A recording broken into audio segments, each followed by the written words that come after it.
a condenar en el quinto pailón del infierno, sino que cuando nos acerquemos a la realidad, yo los voy a llevar a un viaje a la realidad para que sepamos el agua que nos moja. Porque nosotros como educadores, maestros o padres o madres de familia, nosotros como educadores tenemos que ser conscientes de la realidad que hay.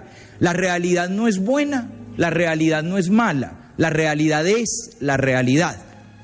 Y uno tiene que trabajar con esa realidad. No nos podemos quedar en la nostalgia de los tiempos idos o en el deseo de los tiempos por venir, por dos razones. La primera, porque los tiempos idos están idos, ya no son. Yo no sé si los jóvenes de la década del 50 eran más sanos que los jóvenes que nos tocaron ahora. No sé si eran mejores. No sé si el hecho de que la muchachita a los 18 años recibiera al novio por la ventana, con la vigilancia de la abuela que estaba bordando ahí en la sala, y un perro, no sé si eso era mejor que la muchachita atendiendo al novio en la pieza de ella con la puerta cerrada, la grabadora a todo volumen y los dos oyendo, el iPod a todo volumen y los dos oyendo música del mismo iPod, un cable para allá, otro cable para allá y para que alcance el cable bien cerquita, el uno del otro. El problema no es si es mejor o es peor, el problema es que vivimos en el año 2008 y no en 1958. Y el duelo, porque hay gente que esto le cuesta un duelo, el duelo de aceptar que el mundo de hoy es otro mundo, lo tenemos que elaborar. No nos podemos quedar en la melancolía, la morriña. Ay, es que antes éramos respetuosos. Listo, hoy es lo que es. Estos niños y jóvenes de hoy son lo que son. No tienen la culpa de ser lo que son, porque este es el mundo que les tocó vivir y no tienen otro. Los que tenemos más edad podemos hacer comparaciones porque nosotros tuvimos otro mundo y ahora tenemos este, pero ellos no tienen otro mundo que comparar. Por ejemplo, ya cayeron en la cuenta de que los pelados que tienen hoy 18 años siempre han vivido en un mundo en el que no hubo muro de Berlín. Ellos no pueden comparar. Cuando les hablamos de la Guerra Fría no entienden eso que era. Ellos no han vivido un segundo con miedo a que haya misiles balísticos apuntando hacia diferentes lugares del mundo.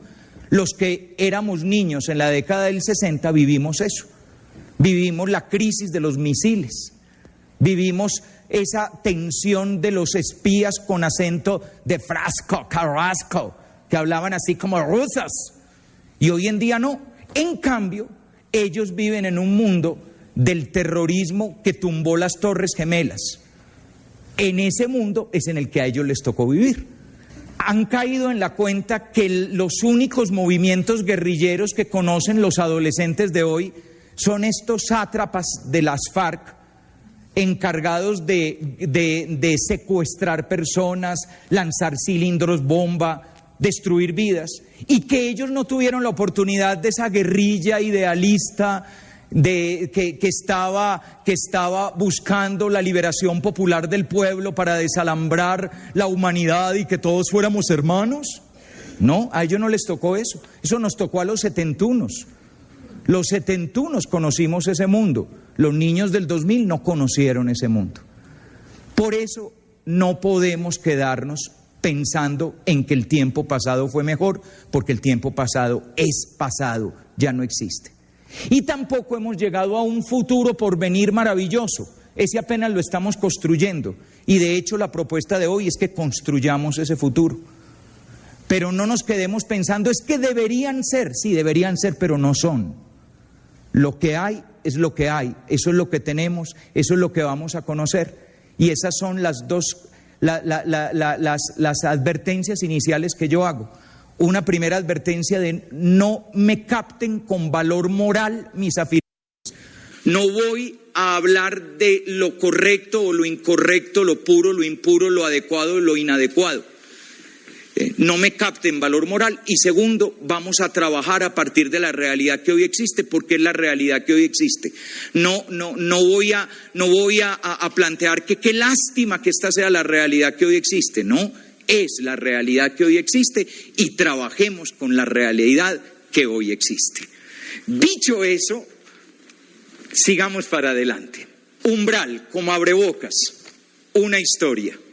A los 13, casi 14, Javier era solo un muchacho de grado séptimo, con sus 13 años, casi 14, disimulados por su buena estatura y por su porte de jovencito mayor. Era solo un muchacho con las preguntas propias de su edad, con el deseo de entender sus sentimientos, con el anhelo loco de tener a alguien que se preocupara por él y le dijera alguna vez, te quiero. Era solo un muchachito de colegio, un casi niño disfrazado de más maduro, orgulloso de su naciente bigote, satisfecho porque siempre había alguna que se fijara en él.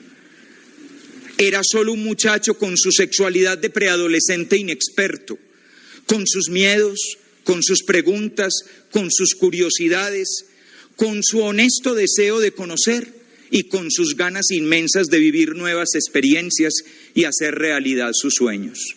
Era solo un muchacho de grado séptimo, con sus 13 años, casi 14, se llamaba Javier. Recuerdo que un día después del descanso fue a mi oficina para contarme una gran noticia. Los ojos le brillaban de alegría mientras me decía que había logrado cuadrarse con una de las muchachas más bonitas de su unidad residencial. Ella era mayor que él, tenía 18 años. Pero Javier decía que esto no era problema, pues según ella misma, él era un muchacho muy maduro para su edad. Al principio todo fue como siempre, la declaración de amor, el papelito escrito con la anotación de eres muy especial y aquello de nunca cambies, te quiero resto. El dinero recogido con gran sacrificio para la primera invitación a cine, los ratos eternos hablando por teléfono y los primeros besos, las primeras caricias y la sensación preciosa de que eso que la gente llama amor era verdaderamente un paraíso en la tierra. De un tiempo para acá Javier cambió.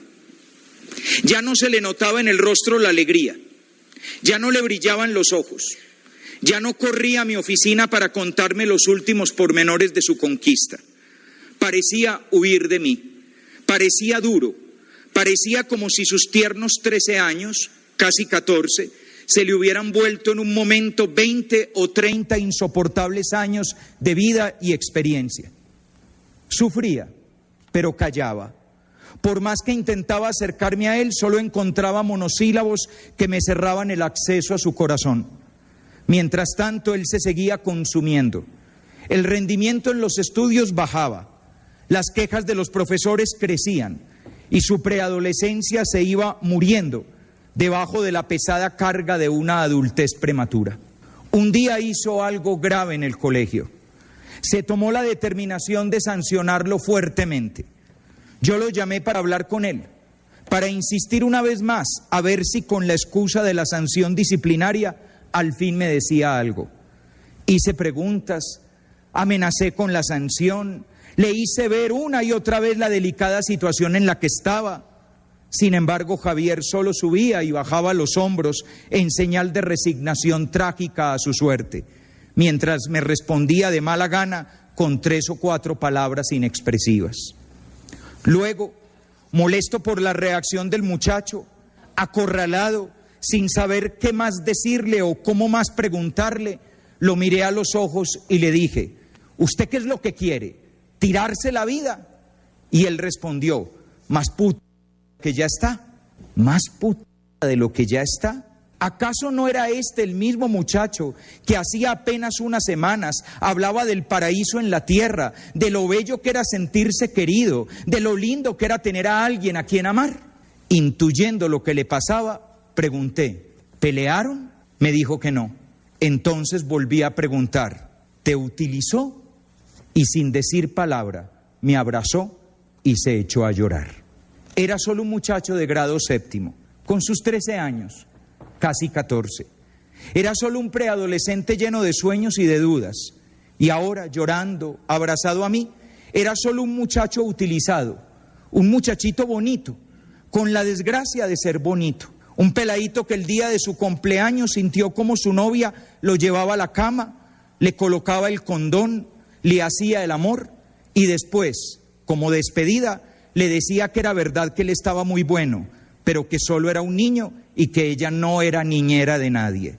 Era solo un muchacho que desde que eso pasó sentía asco y vergüenza y no sabía por qué. Era solo un muchacho que llevaba varias semanas sin ganas de vivir, encerrado en su cuarto, mirando por la ventana deseando tener el valor de quitarse la vida.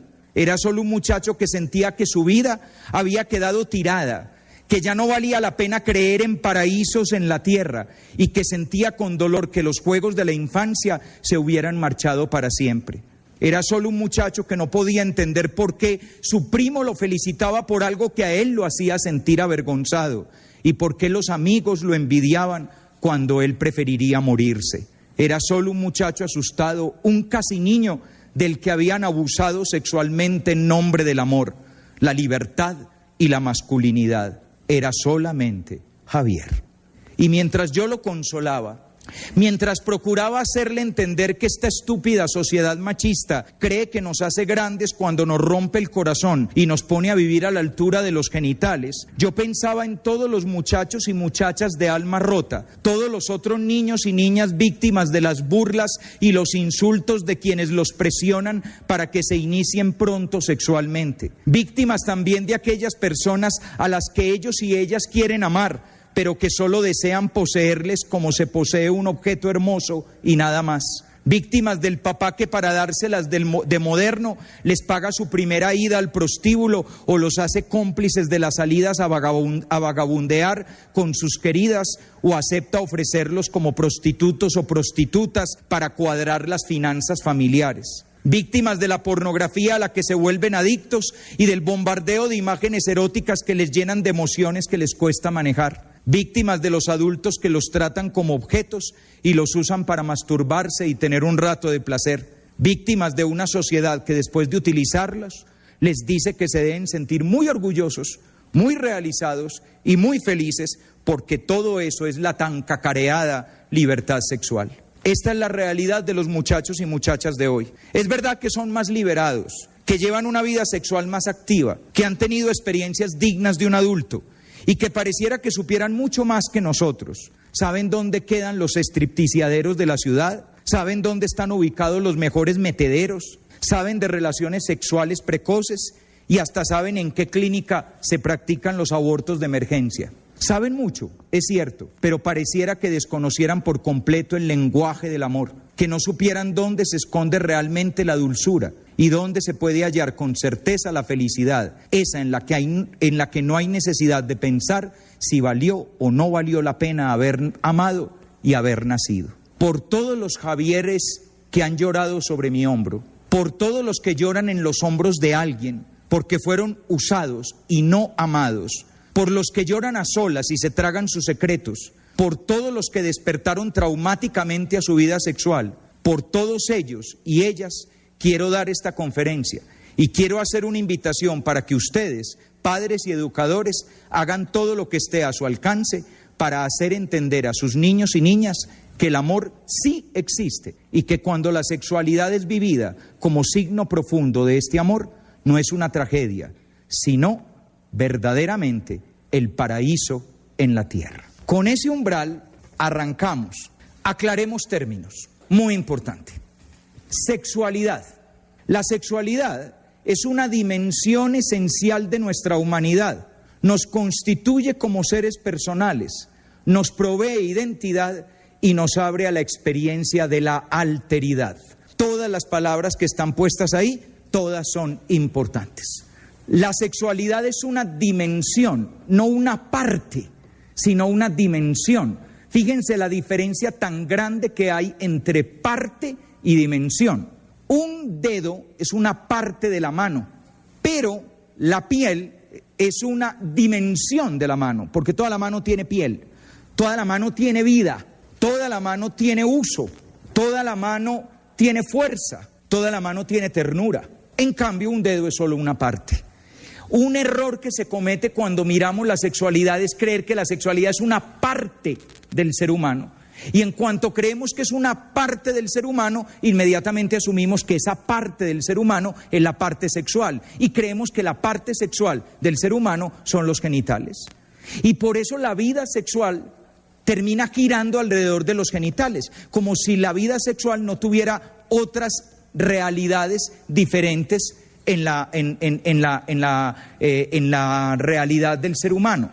Una sexualidad centrada en los genitales hace que solamente se pueda vivir con los genitales, como si las manos no tuvieran que ver con la vida sexual, la mirada no tuviera que ver con la vida sexual, los labios no tuvieran que ver con la vida sexual, la sonrisa, el latir del corazón. Todo eso tiene que ver con la vida sexual, porque la vida sexual es una dimensión completa de la humanidad. Por eso, primera aclaración, la sexualidad es una dimensión esencial. Si le quitas la sexualidad a un ser humano, destruyes la humanidad del ser humano.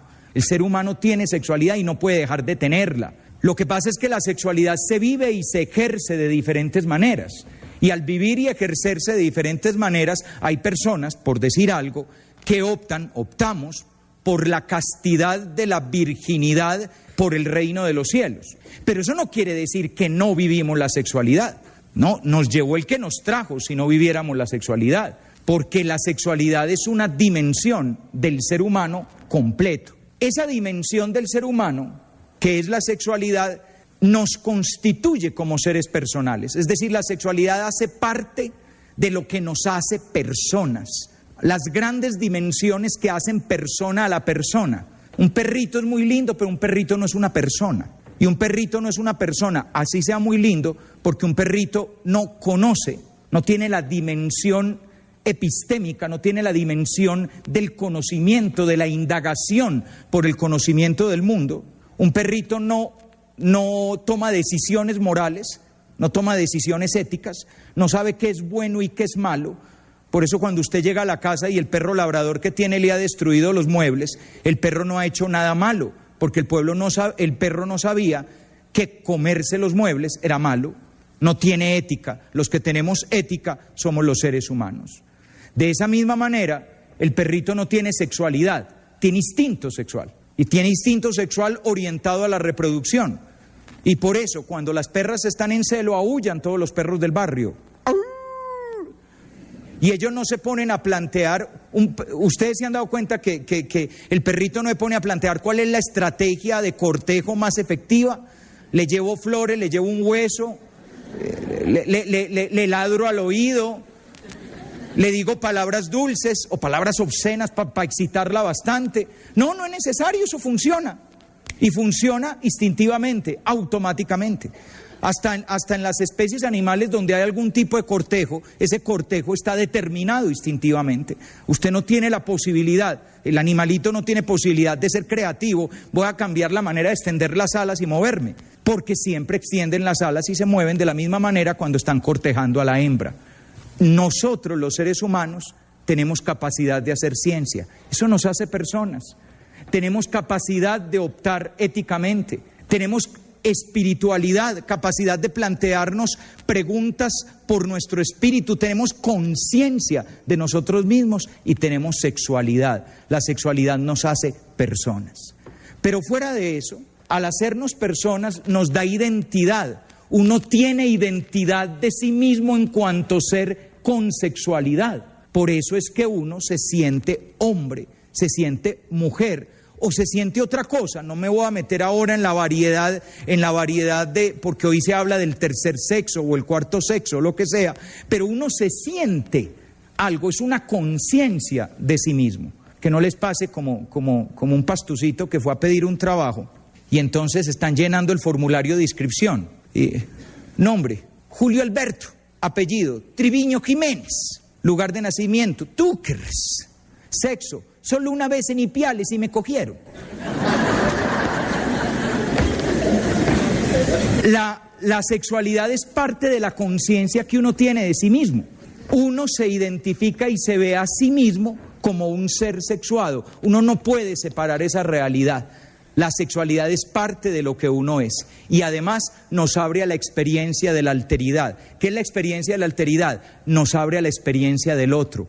La sexualidad es justamente lo que nos hace capaces de acercarnos al otro, querer al otro, interesarnos por el otro, tener sentimientos, cualquiera que sea la gama de sentimientos hacia el otro, y el otro es el otro. Es decir, el otro es mi hermano, mi hermana, mi amigo, mi amiga, mi papá, mi mamá, el perro, el gato, el mundo, la creación, la naturaleza, los compañeros, mi novia, mi novio, mi esposo, mi esposa. Porque es que tenemos reducida la sexualidad, que es la relación entre un hombre y una mujer para irse para la cama. Eso no es la sexualidad. Todo en la vida tiene sexualidad. Porque la sexualidad está presente en todo lo que nos hace personas, y nosotros somos personas todo el día, a toda hora y en todo momento, y es todo lo que nos abre a la relación con los demás, y nosotros estamos constantemente abiertos a la relación con los demás. Y todo lo que hacemos está marcado por la sexualidad, no por los órganos genitales, sino por la sexualidad. Miren, ¿ustedes han visto alguna vez unas peladas de colegio jugar fútbol? En el colegio de nosotros tenemos unas niñas muy buenas para el fútbol. De hecho, una de ellas está ahora en la selección sub-17 que va al Mundial. Ojalá la lleven porque como que la convocan, la desconvocan, la vuelven a convocar, tienen un grupo flotante. Es una niña de un gran dominio del balón, pero de todas maneras, ¿es igual a cómo juegan los hombres? No, ¿por qué? Porque hay sexualidad de por medio, y la sexualidad de por medio hace que la manera como se mueve una niña, como celebra una niña, como hace un foul una niña, es diferente a la manera como se mueve un varoncito, la manera como celebra un gol un varoncito, la manera como hace foul un varoncito. Son maneras diferentes. Una vez estaba yo dando unos retiros en una casa de retiros en Medellín, y se metió un murciélago a una habitación de una niña. Yo ya les había dicho, hasta mañana, mis amores, nos vemos mañana y tal.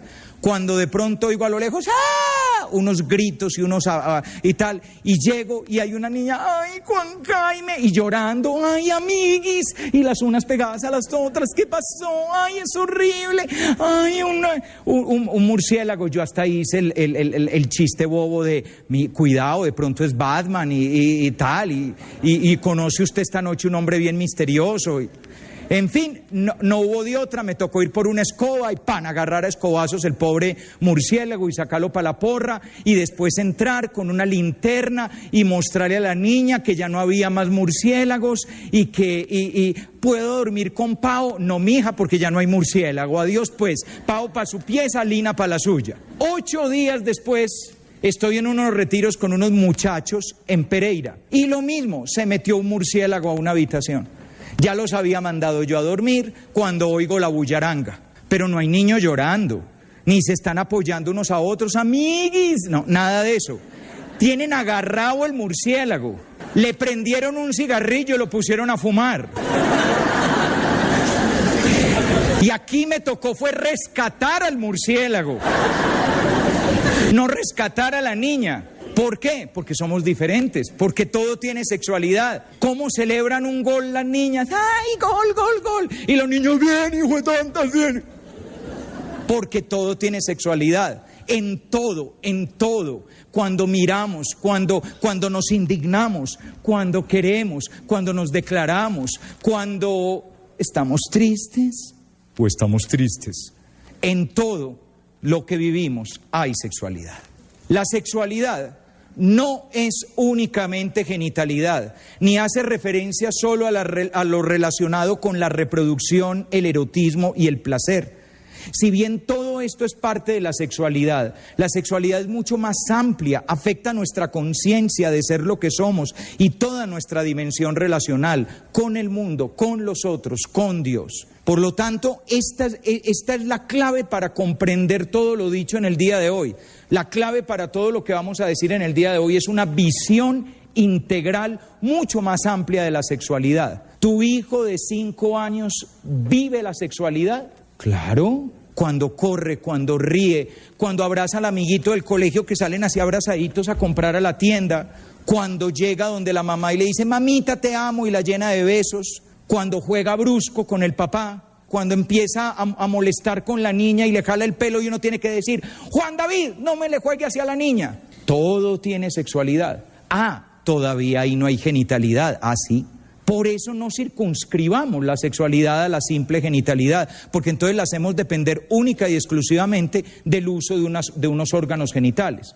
Después vamos a ver que esa manera de entender la sexualidad ha empobrecido la vivencia de la sexualidad. Una parejita de novios hoy en día ya no tiene más manera de mostrarse el amor que agitando el catre. Porque como lo fundamental de la sexualidad es que vos tenés aquello y yo tengo esto otro, entonces que el uno encaje en el otro y punto, ya no hay más.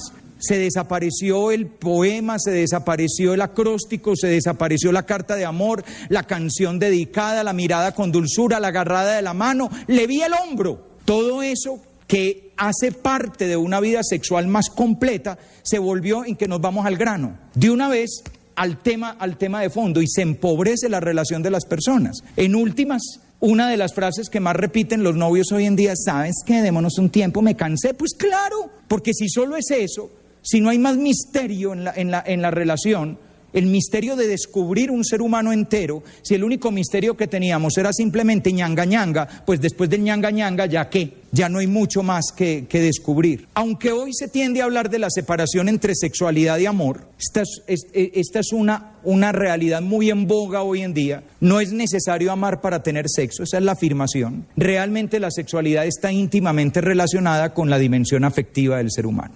El ser... Así como una dimensión del ser humano es el conocimiento y una dimensión del ser humano es la ética, una dimensión del ser humano es su capacidad de amar y una dimensión del ser humano es su sexualidad y todo eso está mezclado.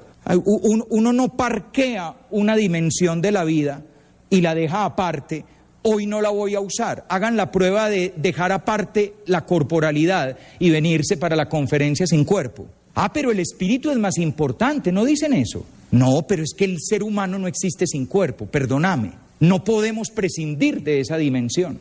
Hagan la prueba de trabajar, estudiar, salir a la calle, manejar un carro sin ética. No se puede. Puede tener una ética bizarra, pero no puede no tener ética. Usted tiene que, mientras va conduciendo el carro, mientras va jugando fútbol, mientras está viendo televisión, mientras habla con otra persona, mientras trabaja, mientras estudia, usted se está planteando qué le parece correcto y qué le parece incorrecto. No puede evitarlo. Es una dimensión esencial de la persona. Lo mismo, la dimensión afectiva, la dimensión abierta al amor, a la ternura, a la relación con el otro, hace parte de la dimensión también, está interrelacionada con la dimensión de nuestra sexualidad. Sin embargo, una visión reduccionista de la sexualidad, si la sexualidad son solo los genitales y el placer genital, entonces no se necesita amor. Simplemente tú me gustas, estás muy querido, muy bueno, tú me gustas, estás muy querida, muy buena, ñanga ñanga, y no es necesario que nos amemos. Y además tiene una gran ventaja, nadie sufrió. ¿Ven la ventaja que hay? Es una maravilla. Porque uno no se enamora y el que se enamora sufre, se desgasta. ¿Qué te pasa? Te veo distinta. Ayer estabas tan tierna y hoy estás distante. Y entonces comienza todo eso. En cambio es maravilloso. Usted se encontró con una vieja que está como un pan en una fiesta. Llega, ñu, chun, chun, chun. Tú para tu casa y yo para la mía y frescos. Y no tengo que estar pensando, ¿me recuerdas? ¿Te interesas por mí? Nada. En últimas, después vamos a ver por qué eso está de moda. No está de moda en el fondo por un concepto de sexualidad. Hemos hecho ese concepto nuevo de sexualidad. La sexualidad no necesita amor para poder justificar una realidad que nos va a explicar nuestra situación social. Esto quiere decir que es posible ejercer la genitalidad y tener placer erótico sin que necesariamente haya una relación amorosa. Eso es lo que se plantea. Y obviamente, claro, se puede tener una relación genital sin que haya amor. El que va a un prostíbulo tiene una relación genital y no ama a la prostituta con la cual está teniendo la relación. Pero la sexualidad, en cuanto dimensión esencial de nuestra humanidad, no puede desvincularse del sentir afectivo, sea este amor u otro sentir. La sexualidad siente y el sentir se vive a través de la sexualidad. Usted puede no amar a la prostituta, pero algo siente por la prostituta. No puede no sentir, algo siente. Ese cuento de yo no siento nada es cuento chino. uno algo siente. Siente lástima, o siente vergüenza, o siente asco, o siente conmiseración, o siente interés, o siente curiosidad, pero algo siente, porque las dimensiones del ser humano están unidas, y de la misma manera que usted no se puede quitar el cuerpo para ir a un lugar, no se puede quitar la dimensión afectiva para vivir la sexualidad. Las aclaraciones previas son fundamentales para comprender la educación sexual como una realidad que atañe a la formación integral de las personas y no únicamente a realidades parciales de la vida sexual. ¿Qué quiere decir eso? Educar en la sexualidad es educar a la persona para ser persona, no únicamente educarla para usar los órganos genitales o para prevenir enfermedades de transmisión sexual o para prevenir embarazos. Por favor, no reduzcan la educación sexual a los 2 o 3 tópicos que le interesa a la sociedad, sino que ampliemos la educación sexual a todo lo que tiene que ver con la formación de un hombre completo, de una mujer completa. Educar en la sexualidad implica, por lo tanto, educar para el conocimiento y la aceptación de sí mismos, para la construcción de la propia identidad personal, y para el descubrimiento y la vivencia de la relacionalidad con el mundo, con los otros e incluso con Dios, con la idea, cualquiera que sea la que se tenga, de Dios. Educar en la sexualidad, si ustedes se fijan, tiene dos grandes dimensiones. Es educar en la construcción de sí mismo. Recuerden que la sexualidad nos hace personas, por lo tanto, educar la sexualidad es educar lo que soy, conocer lo que soy, valorar lo que soy, aceptar lo que soy, amar lo que soy. Pero al mismo tiempo, educar en la sexualidad es aprender a relacionarme con todo lo otro. Lo otro es fundamentalmente el mundo, los demás e incluso la idea de Dios que tengamos. Todo eso se vive a través de la sexualidad y por lo tanto es necesario educar en la sexualidad para vivir todo eso. Lo anterior, esa manera de ver las cosas, supera por mucho la tendencia a ver la educación sexual como una simple preparación para el erotismo o para la prevención de las dificultades que conlleva el ejercicio de la genitalidad. O sea, esta es una visión mucho más global, mucho más integral, que supera simplemente... Vea, a mí, cuando yo era peladito, empezó a entrar en boga la idea de la educación sexual, y no se me olvida qué era. Yo creo que cuántas veces vimos en una filmina, no eran las diapositivas de computador de hoy en día, sino la máquina aquella de diapositivas, de filminas. ¿Cuántas veces en una filmina vimos que aquí estaban las trompas de falopio y que venía no sé qué y hacía así, que bajaba y que subía y ahí se formaba? Eso todos los años volvían a dar la misma clase. Como si el problema de la educación sexual es vos que tenés adentro, vos que tenés afuera y eso cómo funciona.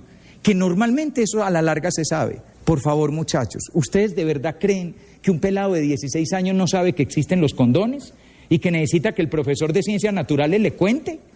Son tan bajados del zarzo los que hablan de educación en este país que de verdad creen que el problema de los adolescentes es que no saben que existen los medios de protección contra las enfermedades. No, lo que pasa es que ellos creen que a mí no me va a dar. Es el problema. Y tienen un montón de mitos en la manera de vivir la relación. Creen que con condón significa no confío en ti, y sin condón significa te acepto como eres. Y que es más especial iba a ser nuestro secreto. Nunca lo había hecho así. Eso es otra cosa, la razón es otra bobada. No es que no sepan que no existen los condones. Pues si se los avisan en todos los partidos de fútbol anuncian el condón alemán. ¿Cómo no van a saber?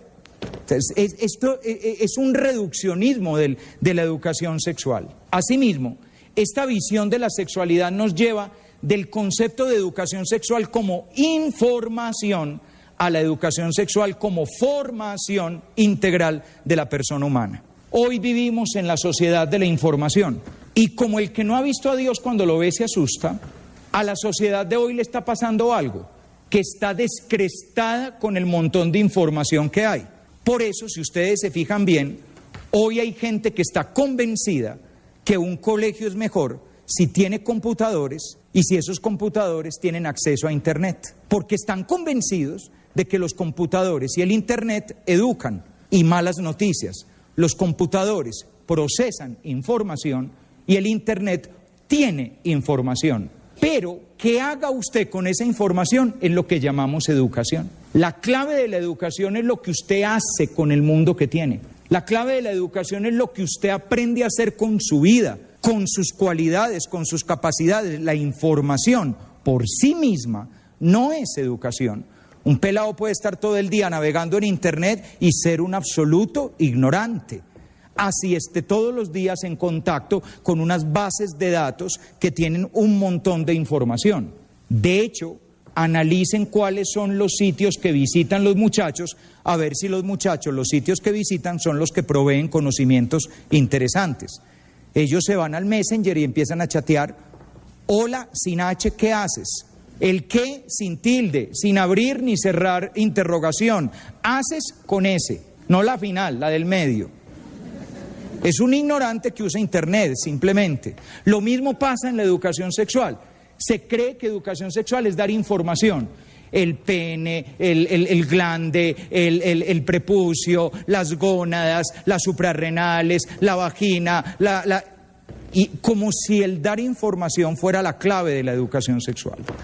La clave de la educación sexual es la formación integral de la persona. Existe una tendencia hoy en día a confundir la cantidad de información con la calidad de la formación.